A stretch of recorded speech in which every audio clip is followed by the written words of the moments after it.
Good morning बच्चों, आप सभी का स्वागत है। यह मेरी पहली वीडियो है और यह वीडियो 11th क्लास को समर्पित है। तो आज का हमारा टॉपिक रहेगा खेल कूद में परीक्षण व मापन, अर्थात test and measurement in sports. तो सबसे पहले हम बात करेंगे कि परीक्षण क्या होता है, मापन क्या होता है, क्योंकि जब तक हमें यह नहीं पता लगेगा कि परीक्षण क्या होता है और मापन क्या होता है तो हमारे आगे का टॉपिक बिल्कुल समझ में नहीं आएगा। तो हम बात करते हैं अपने टॉपिक के ऊपर।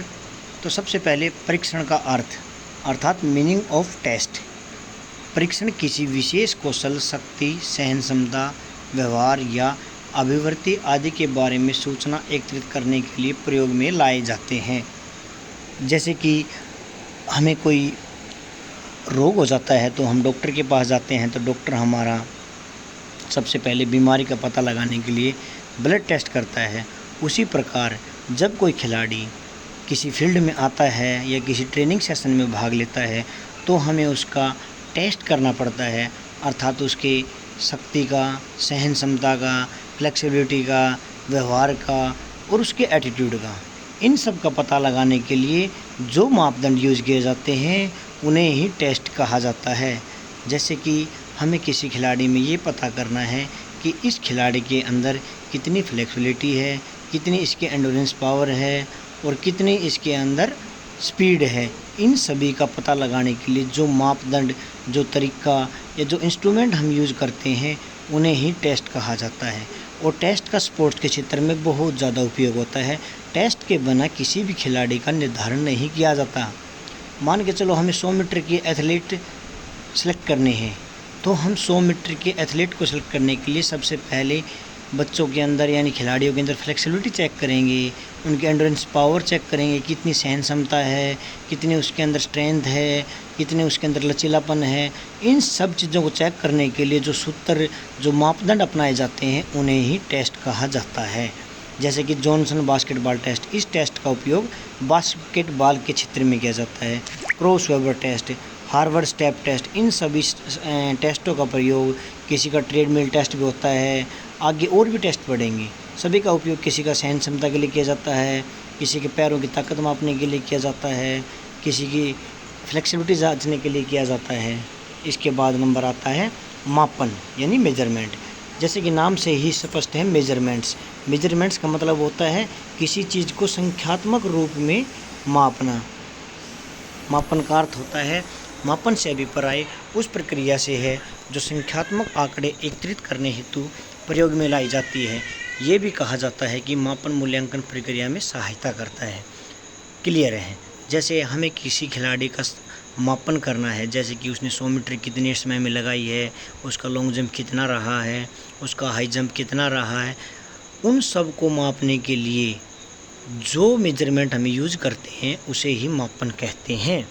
जैसे कि किसी खिलाड़ी ने लॉन्ग जंप लगाया तो उस लॉन्ग जंप को हम मापेंगे, यानी कि मेजर करेंगे कि कितनी फुट लगाया है, कितने मीटर लगाया है। सेम एज इट इज़ उसका हाई जंप कितना है, उसने 100 मीटर की दौड़ कितने सेकंड में लगाई है।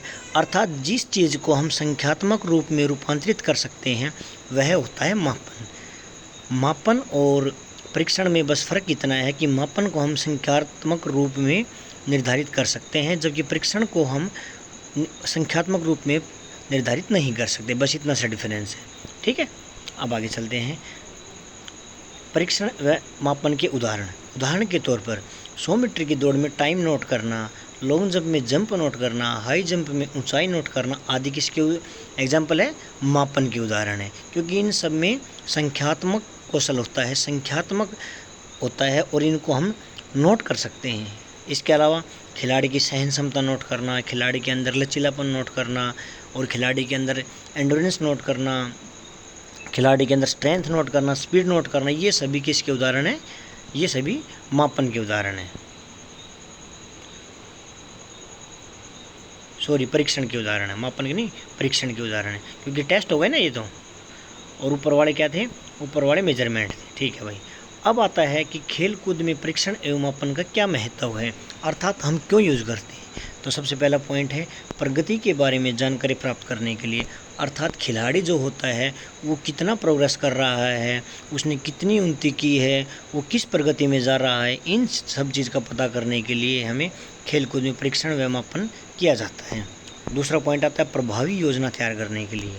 प्रभावी योजना का मतलब होता है कि आगे की रणनीति तैयार करने के लिए, ताकि खिलाड़ी को आगे किस तरह बढ़ाया जाए, किस तरह खिलाड़ी को मेडल लेके आना है, किस तरह खिलाड़ी को स्पोर्ट्स के क्षेत्र में आगे बढ़ाना है, वो सभी प्रभावी योजना बनाने के लिए परीक्षण एवं मापन का बहुत ज़्यादा उपयोग किया जाता है। अगला टॉपिक का पॉइंट आता है योग्यता एवं क्षमताओं को जानने के लिए। अर्थात किसी खिलाड़ी के अंदर कितना टैलेंट है, क्या उसकी क्षमता है, कितना वो दौड़ सकता है, इन सब चीज़ को पता लगाने के लिए हम परीक्षण एवं मापन का उपयोग करते हैं। योग्यता का मतलब उसके अंदर क्या क्वालिटी है, और क्षमता मतलब उसके अंदर टैलेंट कितना है, कितनी उसकी सहन क्षमता है। जैसे कि हमें ये नहीं पता कि 100 मीटर के अंदर खिलाड़ी कितनी देर दौड़ सकता है, कितनी देर में टाइम कितनी देर में वह 100 मीटर की दौड़ को पूरा करता है। इन सब को पता करने के लिए भी परीक्षण एवं मापन का उपयोग किया जाता है। अगला है प्रतिभागियों की आवश्यकता को खोजने के लिए। Very good. जैसे कि कोई खिलाड़ी है, उसको किस चीज़ की नीड है, किस चीज़ की कमी से वह पिछड़ रहा है, अर्थात किस चीज़ के द्वारा उसकी कमी को पूरा किया जा सकता है। इन सब चीज़ का पता लगाने के लिए परीक्षण एवं मापन किया जाता है। अभिप्रेरणा देने के लिए। अभिप्रेरणा का मतलब होता है मोटिवेट करने के लिए। मान लो कोई खिलाड़ी किसी फील्ड में परफॉर्मेंस कम कर रहा है और उसे मोटिवेट करना है, उसे बताना है कि बेटा कैसे आगे बढ़ना है। इन सब चीज़ को मोटिवेट करने के लिए, उस खिलाड़ी को अभिप्रेरणा देने के लिए, ताकि वो खेलों के क्षेत्र में और आगे बढ़े, हम परीक्षण एवं मापन का प्रयोग करते हैं। ओके। खिलाड़ियों के वर्गीकरण के लिए। इसका मतलब होता है कि खिलाड़ियों का एक वर्ग बना दिया जाता है कि इस वर्ग में कमज़ोर खिलाड़ी रहेंगे और इस वर्ग में टैलेंटेड खिलाड़ी रहेंगे। मान के चलो मैं आपको किसी गेम्स की कोचिंग दे रहा हूँ, उसमें टैलेंटेड बच्चे भी हैं और वैसे बच्चे भी हैं, तो हमें पता लगाना पड़ेगा ना कि किस तरह के बच्चों को हमें क्या पढ़ाना है। वही चीज़ पता करने के लिए हम परीक्षण एवं मापन का सहारा लेते हैं। भविष्य में उपलब्धियाँ जानने के लिए। इस टॉपिक का मतलब होता है कि खिलाड़ी ने भविष्य